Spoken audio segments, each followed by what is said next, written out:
राधे राधे, जय श्री कृष्ण। दोस्तों कैसे हो आप सब? आए हो पापा अच्छे होंगे, मैं भी ठीक हूँ, मेरे बच्चे भी ठीक है।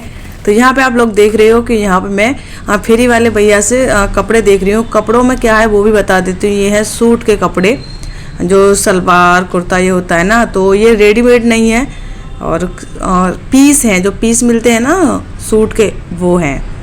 वीडियो शुरू करने से पहले आप एक काम करिए, वीडियो को लाइक कर दीजिए, एक प्यारा सा कमेंट कर दीजिए, फिर पूरे ब्लॉग को हम लोग एंजॉय करेंगे।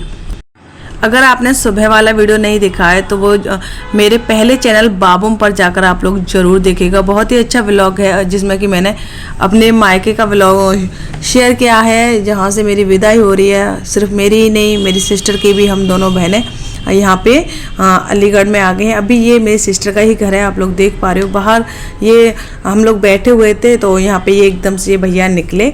तो हमने पूछा क्या है, तो भैया बोले कि ये सूट है। सूट में तो कुर्ते पजामे ऐसे बोलते हैं ना, ये फेरी वाले भैया आवाज़ जो लगाते हैं अपनी स्टाइल में, तो वैसे ही। तो पता नहीं क्यों मेरे मन में आ गया कि चलो मैं ले लेती हूँ यहाँ से कुर्ते। ये कुर्ते नहीं है, मतलब पीस हैं सूट के। एक मन तो मेरा कह रहा था चलो रहने दो, रेडीमेड कुर्ते अच्छे रहते हैं, सिलवाने का झंझट खत्म हो जाता है। अब ये ऐसे वाले जो कपड़े होते हैं ना, तो इनको सिलवाने के अलग से पैसे जाते हैं। लेकिन ये ना कि हमने रोक लिया था इन भैया को, तो फिर ये मेरा पता है शुरू से ये मैं कभी किसी फेरी वाले भैया को रोकती नहीं हूँ।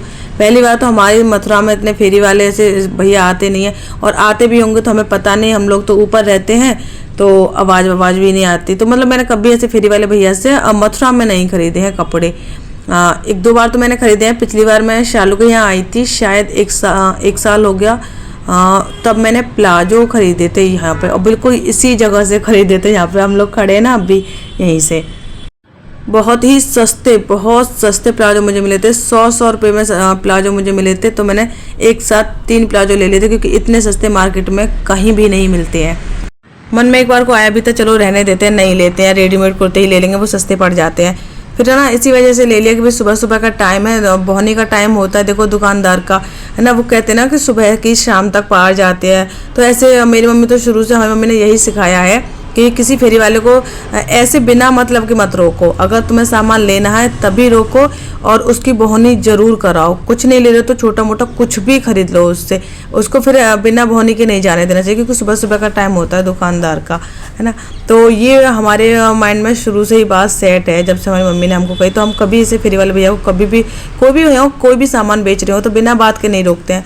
और जब भी कभी अगर रोका होगा तो कुछ ना कुछ ज़रूर लेंगे। तो मेरे मन में इतना नहीं था कि मैं यहाँ से 1-2 सूट ले लूँ। पहले तो मैंने सोचा था कि हाँ मैं 2 सूट ले लूँगी अगर ठीक लगे तो। फिर ना ये भैया पैसे ज़्यादा बताने लगे। मैं कि नहीं भैया रहने दो, ये जो मेरे हाथ में लग रहा है ना, ये 200 रुपये में बता रहे थे भैया। मैंने कि चलो भैया ऐसा करो, बोहनी का टाइम है आपका, और फिर ये रह जाएगा कि नहीं कुछ नहीं लिया, तो ये आप मुझे एक ही यही दे दो सूट, ये वाला जो मेरे हाथ में लग रहा है। आप लोग कमेंट करके बताइएगा कैसा लग रहा है। भैया बोले कि नहीं, वो जो और कुर्ते सूट देखे हैं उनको ले लो, और सही पैसे मैं लगा लूँगा। तो फिर भैया ने वो सूट जो है बहुत सस्ते मुझे दे दिए थे, जितने पैसे बता देना उसके आधे रेट में मुझे दे दिए। तो मुझे सस्ते पड़ गए, तो इस वजह से मैंने वो ले लिए। और मैंने क्या क्या लिया है वो मैं आपको बाद में किसी दूसरे ब्लॉग में दिखाऊंगी। अभी तो यहाँ मैं सिलेक्ट ही कर रही हूँ, पूरी तरह से सिलेक्ट नहीं कर पाई हूँ। सिस्टर को आवाज़ लगा रही थी, मैंने कहा आ जा, दोनों जने जो है ना पसंद करके ले लेंगे। फिर बाद में ये रहेगा कि ये अच्छा लग रहा है, ये नहीं अच्छा लग रहा है। मैंने अपनी सिस्टर को भी बोला था ऐसा कर, एक सूट ले ले, मेरी तरफ से ले ले, लेकिन उसने लिया ही नहीं। कह रही थी नहीं मेरे पास बहुत सारे कुर्ते हैं, मैं नहीं ले रही। मैं कहा चल ठीक है नहीं ले रही। तो लेकिन फिर मैंने तो ले लिया अपने लिए। मैं आपको बताऊँ, यही सूट ना अगर मार्केट में लेने जाओ तो बहुत महंगे आपको मिलेंगे। हाँ लेकिन ये कि देखो क्वालिटी का भी फ़र्क पड़ता है। मार्केट में जाएंगे आपको क्वालिटी मिलेगी, महंगी चीज़ तो मिलेगी लेकिन आपको क्वालिटी भी साथ में मिलेगी। जो फेरी वाले भैया आते हैं ना, कोई भी सामान बेच रहे हो किसी भी प्रकार का हो, ज़रूरी नहीं कपड़े ही हो, बर्तन हो, प्लास्टिक के बहुत सारे सामान होते हैं, मतलब कुछ भी XYZ, तो क्वालिटी में अंतर ज़रूर होता है। जैसा पैसा और वैसा ही माल मिलता है। यहाँ पर मैं देख रही हूँ कि इसमें सिलवार निकल के आ जाएगी या नहीं आ जाएगी। तो मुझे ये कपड़ा छोटा लग रहा था, लेकिन मुझे लगा कि इसमें ना प्लाजो पैंट बन जाएगी। लेकिन आप प्लाजो पैंट ना, ये कॉटन के कपड़े हैं, चलेगी नहीं और बनवाने में भी कोई फ़ायदा नहीं है। तो फिर फाइनली मैंने 3 सूट ले लिए यहाँ से। और कौन कौन से लिए हैं वो मैंने आपको बता ही दिया, किसी और ब्लॉग में मैं आपको बताऊँगी। यहाँ पर मैं भैया को बोल रही थी भैया ये बैग में किस तरह के कपड़े हैं। ये अलग अलग पार्टीशन में भैया ने ना रख रखे थे, वही रहता है ना प्राइस के हिसाब से रखते हैं, कि ये इतने इस रेंज में, ये इस रेंज में, ये इस रेंज में।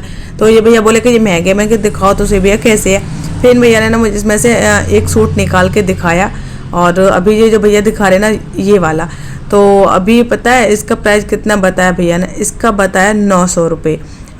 इन लोगों का ये रहता है कि ये ना डबल पैसे मांगते हैं, मतलब बंदे को देख के पैसे मांगते हैं। घर देख लेंगे हाँ कि अच्छे घर से हैं तो वो पैसे अच्छे खासे मांगेंगे, और थोड़ा सा डाउन देखेंगे तो फिर उस हिसाब से पैसे मांगेंगे। डायरेक्ट भैया ने बोला 900 रुपये में कि भैया रहने दो, हम नहीं ले रहे 900 रुपये का ये सूट। 900 रुपये में 2 सूट लेके आएंगे और ऐसे होंगे आने जाने लायक, कहीं भी आ जाने में पहन सकते हैं। तो फिर मैंने ये वापस कर दिया कि नहीं रहने दो, अब लेना ही नहीं है, जो ले लिया सो ले लिया, अब नहीं ले रहे।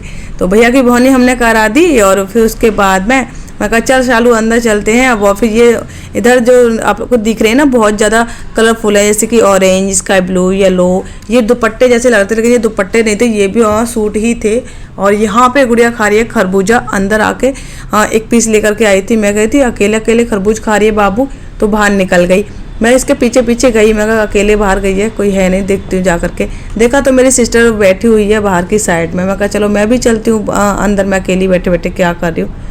मैं भी फिर बाहर निकली, और बाहर निकलते ही मैंने देखा कि मैडम कुर्सी पर बैठी हुई हैं, और ये इधर का संजीत खरबूज खा रहे हैं। अच्छा चलो मैं आपको एक बात बता देती हूँ, मेरी जो सिस्टर है उसके हस्बैंड का नाम संजीत है। और एक बात और इस व्लॉग में मैं आपको बता देती हूँ, वही बात छिड़ गई तो बताती हूँ, वरना ध्यान नहीं रहता है। आप लोग कहते हो कि आपकी जो बहन है, यानी कि आप मेरी सिस्टर के बारे में बात करते हो, शालू के बारे में कहते हो कि शालू के जो हस्बैंड है आप उनको जीजा जी क्यों नहीं कहती हो। तो देखो मैं बड़ी हूँ और मेरी सिस्टर छोटी है। हमारे यहाँ पे यूपी में, अलीगढ़ में, और यूपी का और इलाकों का नहीं पता, मैं अपने इलाके की बात कर रही हूँ, अलीगढ़, आगरा, मथुरा, ये आसपास के जो क्षेत्र हैं इनकी बात कर रही हूँ। यहाँ पर जो छोटी बहन के हस्बैंड होते हैं ना उनको जीजा नहीं बोलते, क्योंकि जीजा साली वाला रिश्ता नहीं बनता है हमारे यहाँ पे। जीजा साली का रिश्ता ऐसे बनता है कि बड़ी बहन का जो हस्बैंड होता है ना उसको जीजा बोलते हैं, और जो छोटी बहन होती है बहन की वो साली होती है। तो मेरा और मेरी जो सिस्टर है उनके हस्बैंड का रिश्ता जो है जीजा साली वाला नहीं है, इसीलिए वो मुझे भाभी बोलते हैं। आपने पहले भी, मैं जब अपनी सिस्टर के घर आई थी तब भी आप लोग कह रहे थे कि ये आपको भाभी क्यों कहते हैं। हमारे यहाँ भाभी ही बोलते हैं, वाइफ की जो बड़ी बहन होती है उसे भाभी बोलते हैं।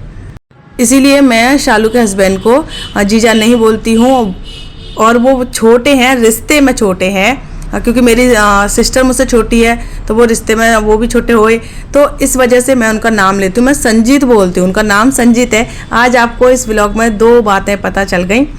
एक तो ये कि शालू के हस्बैंड का नाम संजीत है, दोनों का एक ही राशि से है, शालू और संजीत। शाह बस थोड़ा सा शाह में अंतर है ना बस, वरना है एक ही, संजीत और शालू। तो ये पता चल गया आपको। और दूसरा ये पता चल गया कि मैं जीजा क्यों नहीं बोलती हूँ। तो जीजा साली का कोई ऐसा रिश्ता नहीं है हमारे बीच में, इस वजह से नहीं बोलती हूँ। मैं उनका नाम लेती हूँ, संजीत बोलती हूँ। और व्लॉग में संजीत बोलना मुझे अच्छा नहीं लगता कि मैं इस तरह से व्लॉग में बोलूँ कि संजीत ये कर रहे थे, संजीत वहाँ जा रहे थे, या संजीत ये ऐसे करके। ये चीज़ें मुझे व्लॉग में बोलना अच्छा नहीं लगता है, इसीलिए मैं बोलती हूँ बहन के हस्बैंड या सिस्टर के हस्बैंड। इस तरह से मैं बताती हूँ जिससे आप लोग भी समझ जाओ, और जो मुझे कहने में थोड़ा अजीब लगता है कि संजीत मैं व्लॉग में बोलूँ, मैं उससे भी बच जाती हूँ। अच्छा आप लोग भी अब ना ज़रा अपना भी बताइएगा। मैंने तो अपने यहाँ, अपने यूपी के, अपने इलाके का बता दिया कि हमारे यहाँ पे ये रिश्ता क्या कहलाता है ना, तो आपके यहाँ पे ये रिश्ता क्या कहलाता है, आप लोग कमेंट करके ज़रूर बताइएगा। जो आपकी सिस्टर होती है, बड़ी सिस्टर और छोटी सिस्टर के हस्बैंड है ना, क्या छोटी सिस्टर के जो हस्बैंड होते हैं उसको, उसकी बहन जो बड़ी बहन होती है, क्या उसको जीजा बोलती है?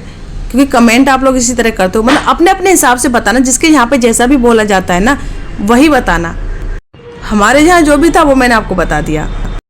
अभी आप लोग यहाँ पे देखिए मुझे, मैं भूतनी बन के आ गई हूँ, यानी कि मैंने लगा लिया मास्क। मास्क से मतलब मेरा ये है कि मैंने यहाँ पे लगा लिया मुल्तानी मिट्टी। वही कहते हैं ना संगत का असर पड़ता है, तो ये मेरी बहन को बहुत शौक है, वो ऐसे काम करती रहती है, अपनी स्किन केयर वो बहुत ज़्यादा करती है, अपना बहुत ज़्यादा ध्यान रखती है, जबकि मैं बिल्कुल भी नहीं करती हूँ, अपना बिल्कुल ध्यान नहीं रखती हूँ। उसने अपने लिए मुल्तानी मिट्टी भिगोई थी, कही दीदी आप भी लगाओगी, तब तो मैंने मना कर दिया, मैं नहीं लगा रही हूँ। जब भीग गई फिर मैंने वो किचन में रखी, देखी, मैंने कहा चल मैं लगा लूँ थोड़ी सी, तो बोली हाँ लगा लो, तो मैंने उसमें से लगा ली, आधी उसके लिए छोड़ दिया, आधी खुद के लिए लगा ली है।